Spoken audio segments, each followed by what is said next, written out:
Out comes the Dolphin offense now as they get set to take over here. And they're hoping to redo their efforts in the last drive when they got into the end zone. And just think of what it's like now on the sideline, because when you score a touchdown, you have to go over and look at the tablet and see what you did on the last drive.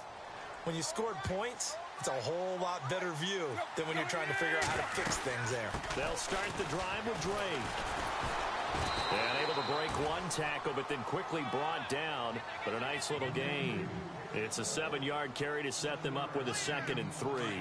But they picked up a little bit of yardage there, and now, in this situation, should be in no hurry to run a play really fast. Let the clock wind down.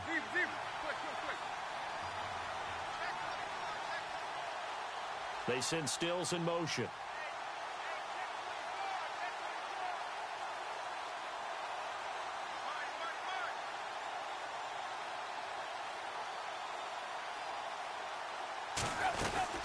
Right back to Drake.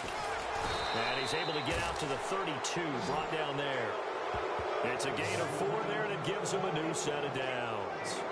Okay, there's 3 timeouts left, right? Think you got to use one here, don't you? No doubt about it. I'd use one right here.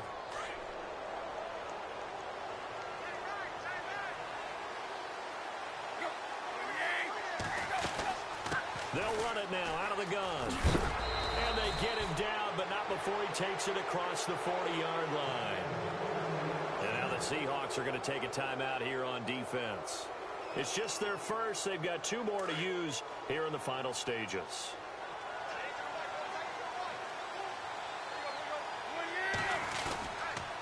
Tannehill hands to Drake. And maybe a measure of revenge there. He's had his way in this one, but this time they get him behind the line. They'll wind up losing 3 yards here. And that'll make this a 2nd and 13.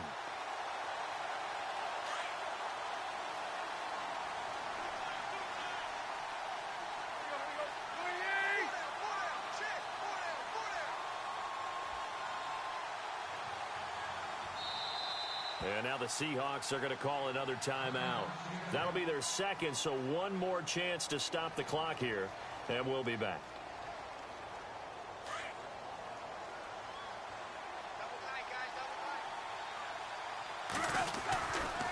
Drake off the give from Tannehill. And he'll push this forward only to about the 42-yard line. 2 yards gets them back to where they started, but now 3rd and 10. Short gain last 2 plays. Who do you think's excited about that? Absolutely. This defense, they're saying go right ahead with those.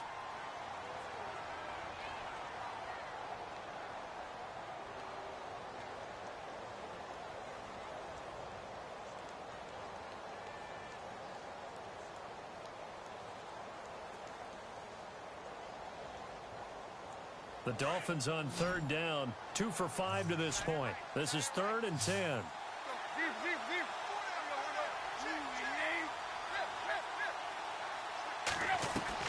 Tannehill now to throw. And now he lost the football. Tannehill loses it. And he's able to get it back to right around the 27. With no running backs in the backfield to help pass protect, all the receivers in their patterns, these are going to be hot routes. If they sense a blitz or pressure on the quarterback, they've got to be prepared to break routes off early and get the football. In this case, never even had a chance. They popped the ball free in the backfield. So here we go. Maybe the biggest kick of the game forthcoming. This to potentially send us to overtime.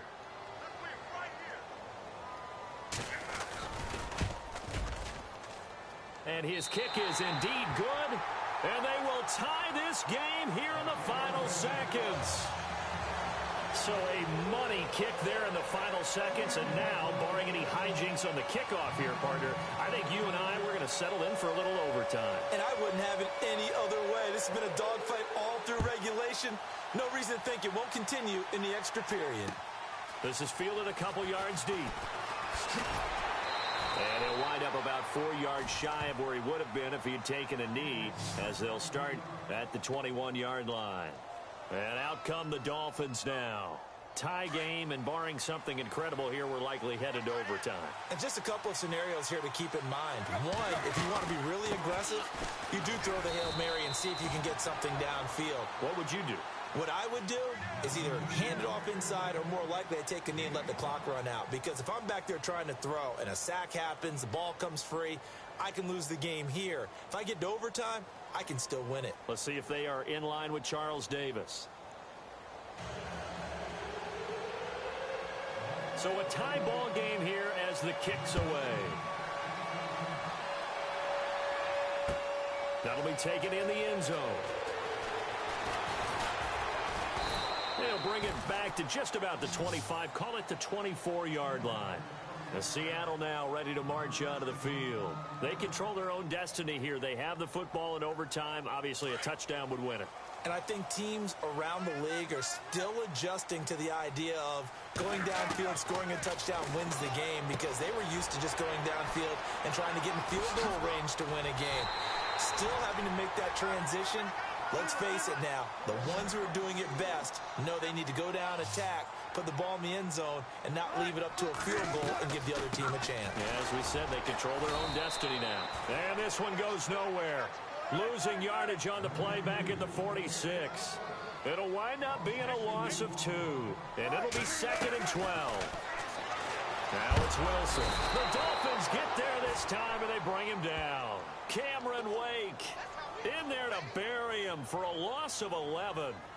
Great job defensively. I think he was trying to go through his progressions, find someone to get rid of the football. Before he knew it, he was on his back. So that just brings us right back to what you said in the beginning. A great job defensively. Nowhere to go with the football. That led to the sack. Throwing is Wilson. And incomplete. The contact made the ball roam free and brings up 4th down.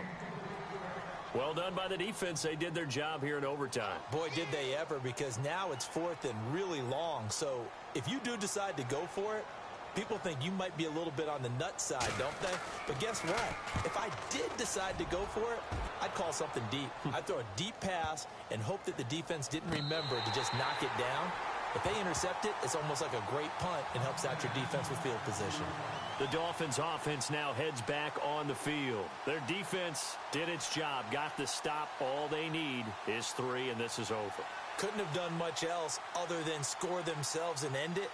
But they turned it back over to them, and now all they need is a field goal to win the game. An excellent job by the defense. Can the offense finish things off? Yeah, part 1 is done. Now part 2. Drake will start the drive on the ground. And space opened up a bit. He's able to take this up past the 10. Give him 9 on the carry that time, and they're set up with a 2nd and 1. And that run there does nothing but juice up the guys who are moving the football.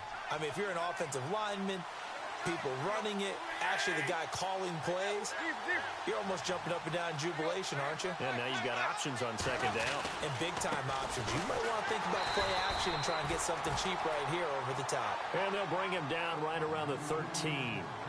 Only a gain of a yard, but that's all they needed, as that's going to move the chains. Now Tannehill with his first throw in OT. He couldn't quite hold it. Got hit. Ball pops out. Incomplete.